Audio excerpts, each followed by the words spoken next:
1400 साल कबल इसका तस्वुर भी नहीं किया जा सकता था। एक मर्तबा फिर हमें वाज़ेह सबूत मिलता है कि ये कुरान किसी इंसान का कलाम नहीं हो सकता।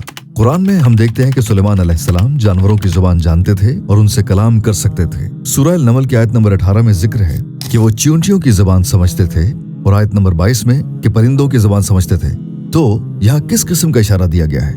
दर हकीकत जानवरों की जुबान को समझना ये जाहिर करता है कि मुस्तकबिल में लोग ये समझने के काबिल हो सकते हैं कि जानवर कैसे बातचीत करते हैं और ये क्या करने के अहल हैं। बहरहाल हमें पता है कि सुलेमान अलैहिस्सलाम उनकी जुबान जानते थे, उन्हें उनकी खूबियों का इल्म था और उन्होंने अपने काम में इस्तेमाल किया उन्हें। और अब आप जरा सोचें, अगर हम जानवरों की काबिलियत को पूरी तरह समझ जाएं, तो हम उन्हें रोजमर्रा के कई कामों में इस्तेमाल कर सकते हैं। दर हकीकत ये वो काम है जो हम पहले से शुरू कर चुके हैं। पैगामात और खतूत भेजने के लिए कबूतरों का इस्तेमाल हो चुका है, तोतों को बोलने की ट्रेनिंग दी गई है, हमने सीख लिया कि रेशम के कीड़े को कपड़ा बनाने के लिए कैसे इस्तेमाल करना है, और एक तरह से हमने कुत्तों की जुबान सीख ली है। मंशियात के खिलाफ उनके सूंघने की ताकतवर हिस्स का इस्तेमाल करना सीख लिया। चूहों की कुछ किस्मों का इस्तेमाल बारूदी सुरंगों की निशानदही के लिए भी किया गया। उनकी नाक इंतहाई हसास होती है और हम डॉल्फिन की एडवांस सोनार की खसूसियात को आबदोजों की तलाश और रेस्क्यू मिशन के साथ समुद्री बारूदी सुरंगों की निशानदही के लिए इस्तेमाल करते हैं। तो हजरत सुलेमान अलैहिस्सलाम का जानवरों की जुबान समझने और कामों में उनके इस्तेमाल का मौजज़ा ये जाहिर करता है कि हम इनकी मजीद खसूसियात दरियाफ्त करके मुस्तकबिल में इनसे फायदा हासिल करने के नए तरीके तलाश कर सकते हैं।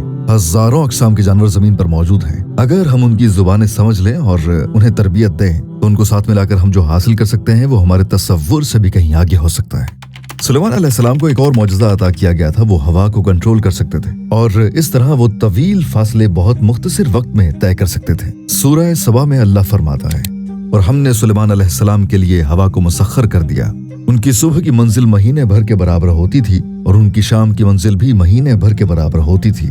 इस आयत में बयान किया गया है कि आमतौर पर एक महीने में तय किया जाने वाला सफर कैसे दिन के छोटे से हिस्से में मुकम्मल किया जा सकता है। क्या ये फ्यूचर टेक्नोलॉजीज जैसे हवाई जहाज के हवाले से वाज़ेह इशारा नहीं?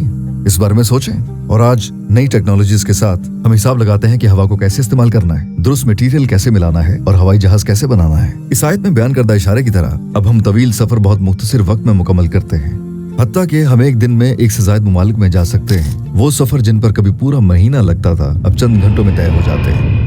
एक और मौजज़ा था कि इब्राहिम अलैहिस्सलाम को आग के अंदर फेंका गया, लेकिन आग उन्हें नहीं जला सकी। जालिम हुक्मरान नमरूद को उन पर तैश आया और उसने अपने आदमियों को एक बहुत बड़ी आग भड़काने का हुक्म दिया, लेकिन जब हजरत इब्राहिम अलैहिस्सलाम को उस आग में फेंका गया तो हैरान कुन वाकया पेश आया।